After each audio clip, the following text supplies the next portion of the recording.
বিফাদলিল্লাহি ওয়া বিরহমাতিহি ফাবিযালিকা ফালইয়াফরাহু হুয়া খায়রুম মিম্মা ইয়াজমাউন। জোরে বলেন আল্লাহু আকবার। সূরা ইউনূস 11 নম্বর পারা 14 নম্বর পৃষ্ঠার 7 নম্বর লাইনে 4 নম্বর রুকুর 58 নম্বর আয়াতে আছে। তাফসীরে ইবনে কাসিরে পাবেন। আল্লাহ পাক বলেন, নবী আপনি বলুন, তামাম দুনিয়া যা পেয়ে আনন্দে আছে এটা একটা আনন্দের বিষয় না। আপনি মনে করেন 1000 বছর হায়াত পেলেন, এই 1000 বছরে আপনি ক্ষমতার চেয়ারে আছেন, তামাম দুনিয়া আপনার কথাই চলে। মরণের পর যদি ফেরাউনের মতো অবস্থা হয়, আপনার কপাল পোড়ার কথা বলেন না কেন? ও লোকটা প্রায় 600 বছর একাধারে ক্ষমতার চেয়ারে ছিল, কোনদিনও তার মাথা ধরেনি। 600 বছরের উপরে ক্ষমতা দুনিয়ায় থাকার পরে এত উপরে উঠেছে, বলেছে আমার রব্বুকুমুল আলা, আমি বড় রব।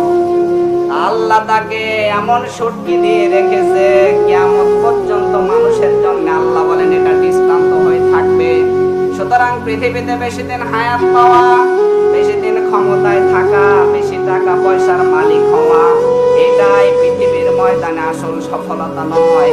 আল্লাহ পাক বলেন আমার কাছে শ্রেষ্ঠ সফলতা, শ্রেষ্ঠ নিয়ামতের নাম কোরআনে কারীম। কথা বলেন না কেন? একতার সিগনিফিকেন্স কি? একতার অর্থ হচ্ছে কোরআন যারা পেয়েছে আর এর উপরে যাদের বাস্তব জীবন চালাতে পেরেছে, এদের জীবন সফল। আল্লাহ যেন মাইক হাতে নিয়ে ঘোষণা দিচ্ছেন, ওয়া ইয তাআযানা রাব্বুকুম লা ইন শাকারতুম লাযিদান্নাকুম ওয়া লা ইন কাফারতুম ইন্না আযাবি লাশাদীদ। সূরা ইব্রাহিমের 7 নম্বর আয়াতে আল্লাহ বলেন, আমি মাইক হাতে নিয়ে একটি এলান দিচ্ছি, একটি ঘোষণা। কথাটা অনেক দামি কথা। আল্লাহ নিজে মাইক হাতে নিয়ে নেমে পড়েছে, একটি এলান শোনো দুনিয়াবাসী, একটি ঘোষণা শোনো। কি সেই ঘোষণা? লাইন শাকারতুম, যদি শুকরিয়া আদায় করো আমার নিয়ামতের, লাযিদান্নাকুম, অবশ্যই আমি আল্লাহ ওই নিয়ামত তোমাদের জীবনে বৃদ্ধি করে দেব।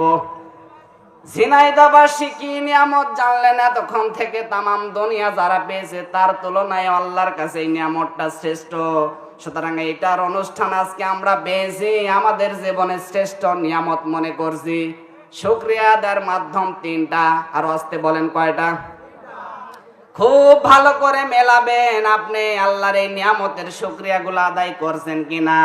1 নম্বরে আপনার মুখের স্বীকৃতি দেওয়া লাগবে, 2 নম্বরে আপনার মনে আনন্দ থাকা লাগবে, 3 নম্বরে আজকে যে আল্লাহর দেওয়া নির্দেশ মোতাবেক কথাগুলো শুনবেন, এটা আল্লাহর দেওয়া আইন অনুযায়ী আপনার প্র্যাকটিক্যাল লাইফে কাজ করা লাগবে। নিয়ামতের শুকরিয়া আদায়ের ধরন কয়টা বললাম? আরো আসতে বলেন। এখানে যারা এসেছি আমরা স্বীকার যারা করলেন, যেটা আজকে আমি নিয়ামত হিসাবে আজকে আমি মানি, আপনি আনন্দ করতে পারেন, অসুবিধা নেই। তামাম দুনিয়ায় 750 কোটি মানুষে কথা বলতে পারে না, শুধু আমরা 175 কোটি যারা মুমিন, যারা আমরা মানি আর না মানি স্বীকার করছি, এটা আল্লাহর নিয়ামত। 2 নাম্বার, আপনার মনে আনন্দ থাকা লাগবে। মানুষের মনে আনন্দ লাগে কখন, এর একটা চিহ্ন আমি তাফসিরে পেয়েছি। নবীজি বলেন, প্রতিটা মানুষের বাম স্তনের 2 আঙ্গুল নিচে একটা গোস্তের টুকরা আছে, এটা কেঁপে কেঁপে ওঠে, শরীরের পশমগুলো দেখবেন খাড়া হয়ে যায়। মনের ভেতরে এক অজানা অনির্বচন সুখ তারা উপলব্ধি করে। শব্দ চয়নগুলো একটু লক্ষ্য করেন, মনের ভেতরে এক অজানা অনির্বচন সুখ তারা উপলব্ধি করে। সবাই এটা পাবে না।